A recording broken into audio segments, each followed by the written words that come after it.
right, so to come back to the issue of weight, both of these things that we're going to haul weigh 30 pounds, so that's 60 pounds. The issue is having it low keeps the center of gravity for this whole vehicle low.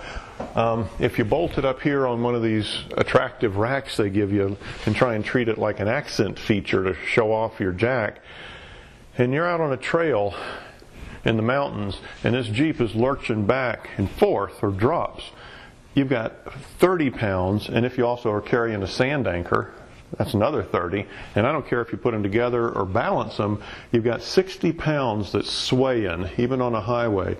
Or if you lurch into a ditch or a rut, or really lurch off a boulder, you got 60 pounds that's traveling, and it builds up and it stops, and all that kinetic energy, it's just you don't need it.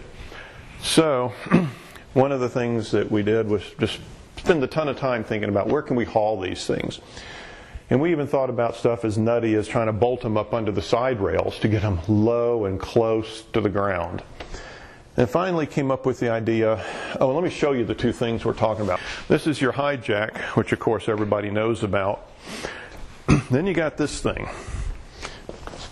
And this is a sand anchor and a snow anchor. This one's military grade, meaning this is a touch bigger than the heavy duty civilian grade. And it's a, what do they call it, a pull pal. And you can be out in the middle of a sand dune where you have nothing to hitch your winch to. No cable, no trees, no stumps, no rocks. You can be out in the snow the same way, or out in the muck, and you got nothing to tie to. That's where this guy comes in. So you connect this up, you bury this sucker in the ground just at the touch, and it digs deeper the more you pull against it. But 30 pounds, 30 pounds. So how are we going to haul them? So we played with all kinds of ways to arrange them this way, sideways, which way, and we finally came up with this orientation.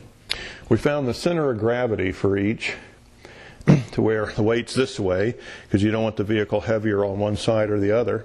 And we found out if we push them together this way, they're about the right width. Center of gravity is a bit offset, best we can do. And it only takes up 5 inches in width. And these are about 18 inches apart on center, which is important, and I'll tell you why in a second. So the plan is, we're going to put them up here on the back bumper. The design concept here is we can gear this up to do anything anywhere, but around town, looks pretty much normal. Well, at first I'm talking to the welding and machine shop that's helping me on the rack about, my plan was to come under the bumper and add an extra hitch plug here and an extra hitch plug here. The idea was I could put a hitch in there in the receiver. I could have the bar come out maybe 6 or 8 inches, and those two guys could ride on there right up under the tire, because I've got the vertical clearance here and I've got the distance clearance out here. I only need 5 inches. So now I got all my 60 pounds really low.